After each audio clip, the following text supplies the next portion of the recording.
Assalamualaikum warahmatullahi wabarakatuh. Kembali lagi di channel Jaki dan Bara. Semoga teman-teman semua ada dalam lindungan Allah Subhanahu wa taala dan diberikan kesehatan dan kelancaran di setiap aktivitas kita semua. Di malam ini kita akan membawakan sebuah kisah tentang seorang ibu yang menjalankan nazarnya dikubur selama 7 hari, namun dia masih hidup dan kembali membawa pesan. Dikisahkan bahwasannya ada seorang pemuda dari Bani Israel yang menderita sakit keras hingga parah. Berobat kemana saja hasilnya tetap nihil. Si pemuda tidak berhasil mendapatkan kesembuhan.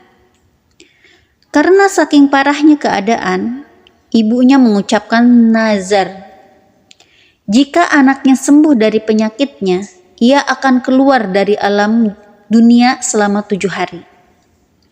Setelah Allah Subhanahu wa taala memberikan anugerah kesembuhan kepada anaknya, ia tidak dapat melaksanakan nazarnya karena tidak mengetahui bagaimana cara keluar dari alam dunia. Suatu malam ketika tidur, si ibu bermimpi didatangi seorang berjubah putih seraya berkata, "Penuhilah nazarmu agar kelak tidak mendapat musibah yang berat dari Allah." Orang berjubah memberi petunjuk agar perempuan itu dikubur hidup-hidup selama 7 hari.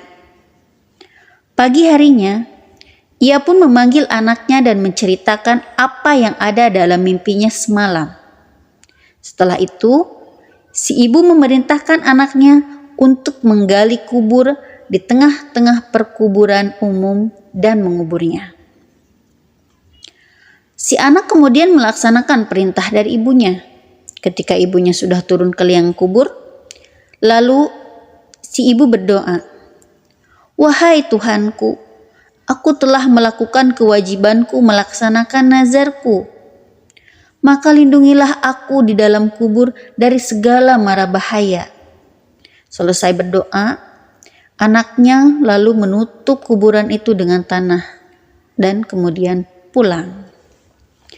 Di dalam kuburan, perempuan itu melihat cahaya memancar dari atas kepalanya. Setelah dilihatnya, ternyata ada lubang seperti jendela. Lalu diintipnya lubang tersebut. Alangkah terkejutnya ia melihat ada taman besar di dalamnya. Lalu di dalam taman itu ada 2 orang perempuan yang sedang duduk. Perempuan itu tiba-tiba memanggil si ibu. "Wahai perempuan, keluarlah dari tempatmu dan bergabunglah dengan kami." Dan tiba-tiba lubang itu menjadi lebar sehingga ia pun menyusul mereka berdua. Si ibu mengucapkan salam kepada mereka berdua, akan tetapi mereka tidak menjawab salam. "Kenapa kalian berdua tidak menjawab salamku?" ujar si ibu. Kemudian kedua perempuan tersebut menjawab, "Mengucapkan salam adalah sebagian dari ibadah dan kami sudah tidak dapat melakukannya." Saat mereka sedang duduk di tepi telaga sambil asik ngobrol, tiba-tiba ada seekor burung hinggap di kepala salah satu perempuan, lalu mengipasinya dengan kedua sayapnya. Burung lainnya hinggap di kepala perempuan kedua, lalu melukai kepalanya dengan paruhnya. Lalu ia bertanya kepada perempuan pertama, "Sebab apa engkau memperoleh kemuliaan dan kenikmatan ini?" Perempuan pertama menjawab, "Semasa di dunia, aku selalu patuh dan taat kepada suamiku, sehingga Allah Subhanahu wa taala memberikan kemuliaan padaku." Lalu ia pun bertanya kepada perempuan kedua, "Dan engkau, sebab apa engkau mendapatkan siksa pedih seperti ini?" Kemudian perempuan kedua menjawab, "Ketika hidup di dunia, aku tekun beribadah, namun aku durhaka kepada suamiku, sehingga Allah Subhanahu wa taala memberikan siksaan yang pedih seperti yang engkau lihat. Suamiku tidak meridhoiku sampai meninggal dunia hingga saat ini.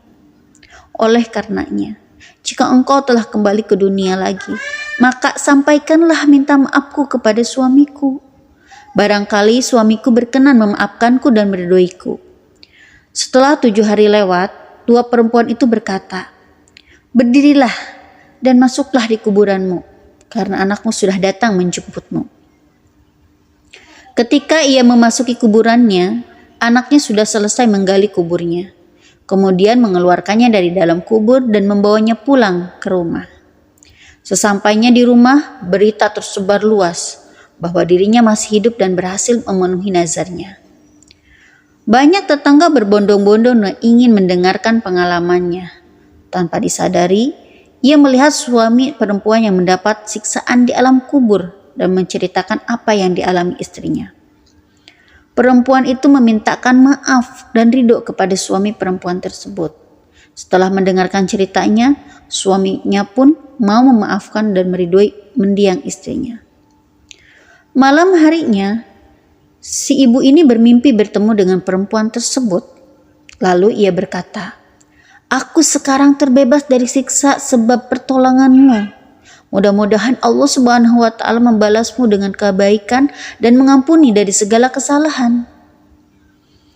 Setelah itu, si ibu selesai menjalankan amanah dari perempuan yang dia temui di alam kubur itu. Nah, itulah kisahnya teman-teman semua. Banyak sekali yang bisa kita ambil ya, bahwasannya taat kepada suami akan menyelamatkan kita dari siksa kubur. Seberapapun ibadah kita, seberapa banyak pun ibadah yang kita lakukan, tetapi ketaatan itu sangat penting kita kerjakan untuk mendapatkan keridhaan dari Allah Subhanahu wa Ta'ala. Dengan catatan, suami yang kita ikuti itu, suami yang kita taati itu dalam hal yang positif dan dalam hal yang ada dan sesuai dengan perintah Allah. Jika memang perintah ataupun apa yang harus diikuti oleh suami, namun dasarnya bukan karena Allah, bukan ada dalam Al-Quran, maka tidak seharusnya kita mengikuti. Sesuai dengan kisah Siti Aisyah, istri daripada Fir'aun. Jadi kita pun catatan ya teman-teman semua, saat mau mentaati suami itu harus tahu dulu hal apa yang kita ikuti dan hal apa yang harus ataupun tidak kita ikuti. Mungkin itu saja teman-teman semua. Terima kasih dan semoga video yang disampaikan ini bisa bermanfaat untuk kita semua. Dan jangan lupa kalau belum subscribe, untuk subscribe, komen, like, dan share video ini jika dirasa memang bermanfaat. Cukup sekian dari saya. Terima kasih. Wassalamualaikum warahmatullahi wabarakatuh.